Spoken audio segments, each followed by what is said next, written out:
Welcome to my channel. আমি জীবনবিজ্ঞান শিক্ষক সুজিত কুমার মাঝি, বারপুর পাসন্ডা high school থেকে। আমরা দশম শ্রেণীর জীবনবিজ্ঞানের যে ইউনিটটাতে রয়েছি সেটা হচ্ছে পরিবেশ, তার সম্পদ এবং তাদের সংরক্ষণ। আমরা এই বছরে এই যে সাব ইউনিটগুলো, অনেকগুলো সাব ইউনিট শেষ করে ফেলেছি, তো এখনও কিছু বাকি রয়েছে আমাদের। এই যে 5D, এটাকে 3 নাম দেওয়া যায়, যেখানে loss of diversity or depletion of biodiversity, loss of biodiversity and depletion of biodiversity, যেখানে জীব বৈচিত্র্যের হ্রাস, কথাটা ভালো করে গুরুত্ব দেবে, জীব বৈচিত্র্যের হ্রাস। আমরা আগের ক্লাসগুলো দেখেছি যে জীব বৈচিত্র্যের প্রয়োজনীয়তা কোথায় বাস্তুতন্ত্রে, সেটা কিভাবে আমাদের জীবন ধারণের সঙ্গে ওতপ্রোতভাবে জড়িত। এখন এই জীববৈচিত্র্যের হ্রাস কীভাবে হয় সেগুলি আমাদের আলোচ্য বিষয়। আমরা আজকে ক্লাসটা এখানেই রেখেছি। তো প্রথম হচ্ছে যে জীববৈচিত্র্য হ্রাসের অনেক রকমের কারণ আছে। প্রথম কারণটাই হচ্ছে জমি ব্যবহারের রীতির ফলে বাসস্থান ধ্বংস।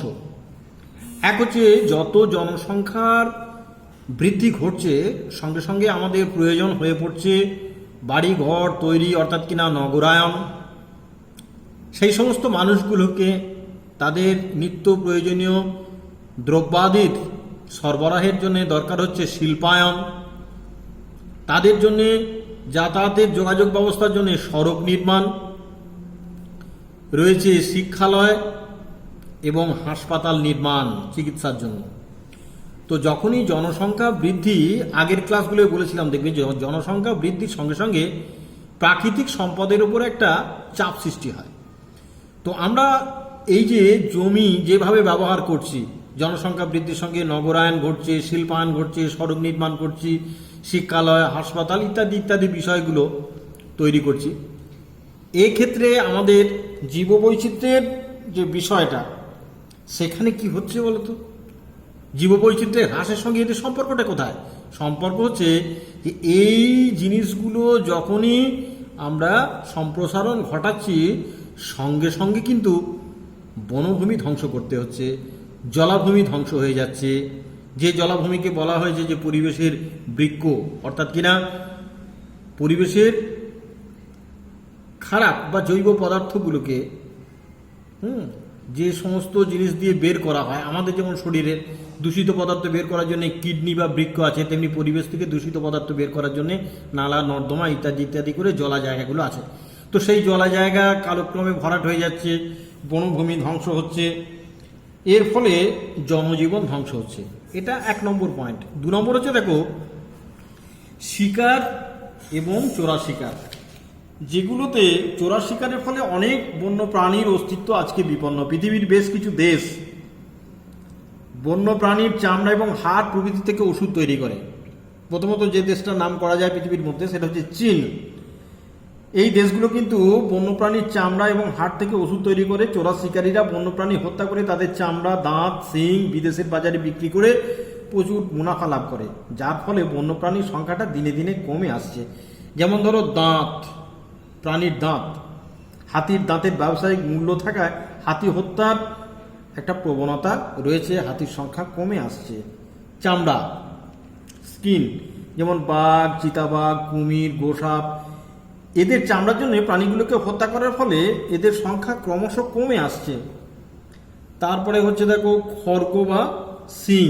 খড়গ বুঝতেই পারছো যে আমি গন্ডারের কথা বলছি, এবং শিং বলতে হরিণের কথা, যেখানে ভ্রান্ত ধারণার বশবর্তী হয়ে চোরা শিকারীরা গন্ডার শিকার করে গন্ডারের শিং বিক্রি করে প্রচুর মুনাফা অর্জন করে। ফলে গন্ডারের সংখ্যা এবং ওই একই কারণে হরিণের সংখ্যা প্রায় লুপ্ত, এইরকম লুপ্ত প্রায় প্রজাতিতে পরিণত হয়ে গেছে।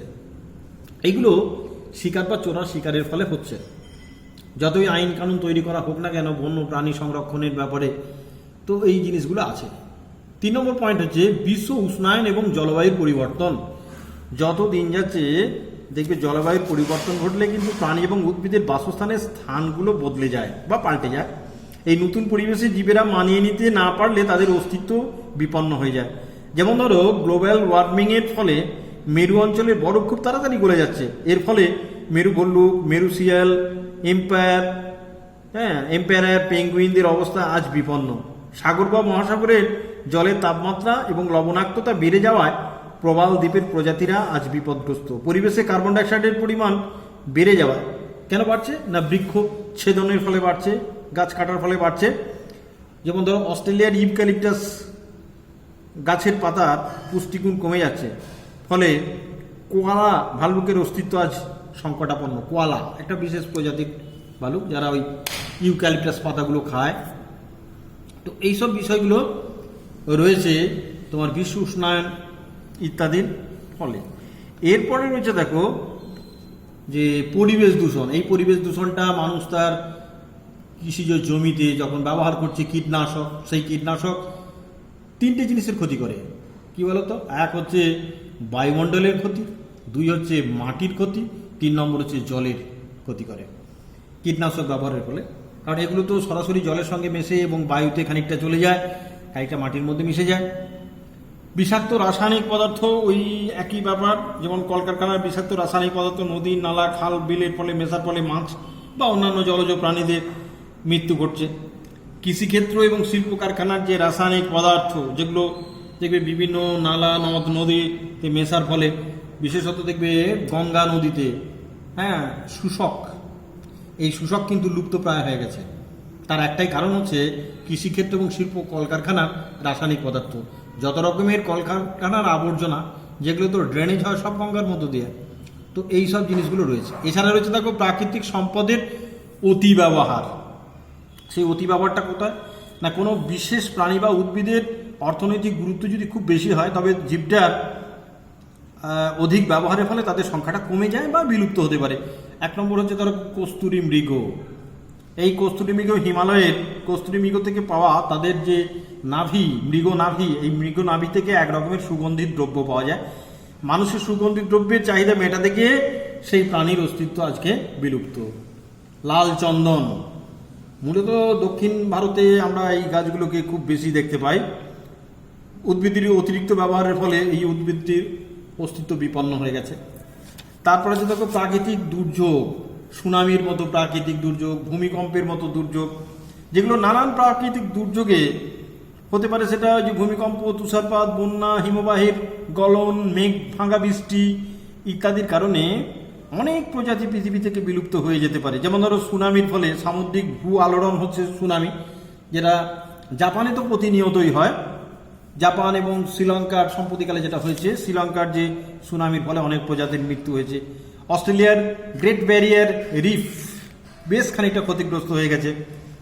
মেঘ ভাঙা বৃষ্টি, এই মেঘ ভাঙা বৃষ্টি সম্প্রতি দেখবে লাদাখ, উত্তরাখণ্ডে মেঘ ভাঙা বৃষ্টির ফলে এই অঞ্চলের অনেক প্রজাতি তাদের সংখ্যা বিলুপ্ত হয়ে গেছে, উদ্ভিদ, প্রাণী ইত্যাদি ইত্যাদি। এছাড়া আছে বহিরাগত প্রজাতির অনুপ্রবেশ আমাদের পরিবেশে।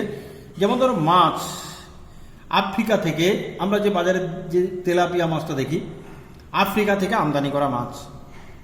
তো তারপরে দেখবে বড় জাতের মাগুর মাছ, এইগুলো আমদানি করার ফল আমাদের দেশে কি হয়েছে বলতো, ওই যে মৌরলা, খলসে, দাঁড়কি, পুঁটি ইত্যাদি ইত্যাদি যে মাছগুলো, তাদের সংখ্যাটা কমে গেছে।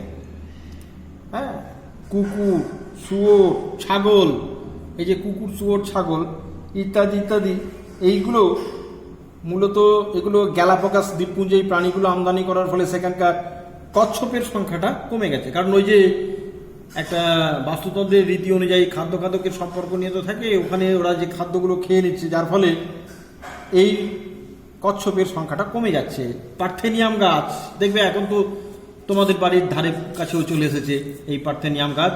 অনেকটা আমি কি বলবো যে বিরুৎ শ্রেণীর গাছ, অনেকটা মেয়েদের ব্যবহার করে, যেমন নাকছাবির মতো সাদা সাদা ফুল হয় না, ওই ফুলের রেণু, যেটা হাঁপানি বা শ্বাসকষ্টের জন্য দায়ী হয়ে যায়। তো মেক্সিকো থেকে যখন গম আমদানি করা হয়, সেই মেক্সিকো থেকে গম আমদানি করার সময় এই গাছের বীজ চলে এসেছে আমাদের দেশে, যার ফলে গাছটার সংখ্যা ক্রমশ বাড়ছে। এর পরাগরেণু ওই যে বললাম অ্যালার্জি সৃষ্টি করে। তারপরে যে দেখো কচুরিপানা, মূলত এটা এদের আদি নিবাস হচ্ছে ব্রাজিল।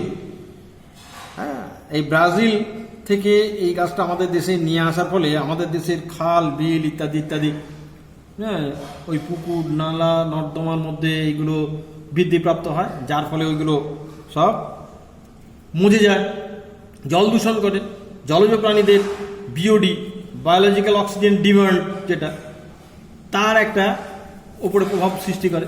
তো এই সব বিষয়গুলো আমি বলতে পারি, এখানে দেখো 1 2 3 4 5 6 7 করে যেগুলো আলোচনা হচ্ছে তোমাদের পাঠ্য বইতেও আছে, যেখানে বায়োডাইভার্সিটি কিভাবে কমে আসছে আমাদের, এবং তার জন্য আমাদেরকে কতখানি সচেতন হতে হবে যদি আমাদের নিজেদের অস্তিত্বকে টিকিয়ে রাখতে হয়। তো আমাদের ক্লাসটা কিন্তু এখানেই শেষ করব। আমি কয়েকটা ক্লাস আছে আমাদের, দেখবে আমি ভাগ করে নিয়েছি, আর মোটামুটি 3টে ক্লাস করলে তোমাদের সিলেবাস শেষ হবে, কিন্তু তোমরা কেউ পড়ছো না বা কোনো প্রশ্ন থাকলে সেগুলো দিচ্ছ না, এটা খুব খারাপ। আজকের ক্লাসটা কিন্তু আমি এখানেই শেষ করে দিলাম।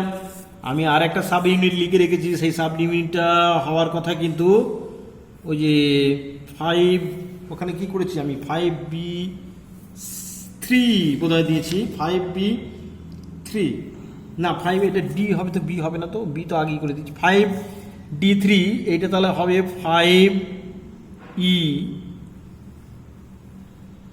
5D4 এই ইউনিটে কিন্তু পরের দিনে করব। এটা ভেরি ভেরি ইম্পর্টেন্ট তোমাদের জন্য। দেখবে সুন্দরবনের পরিবেশগত সমস্যা নিয়ে, এনভায়রনমেন্টাল প্রবলেমস ইন সুন্দরবন, সুন্দরবনের কি সমস্যা হচ্ছে, ওয়েস্ট বেঙ্গলের দক্ষিণ দিকে, আমাদের পশ্চিমবঙ্গ রাজ্যের দক্ষিণ দিকে যে রয়েছে সুন্দরবন অঞ্চল, সেখানের পরিবেশগত কি সমস্যা আছে, এইটা নিয়ে আমাদের সিলেবাসে একটা পাঠ্য আছে। থ্যাঙ্কস টু অল, আজকের ক্লাস এখানেই শেষ করে দিলাম। ভালো থাকো সবাই, পড়াশুনো করো।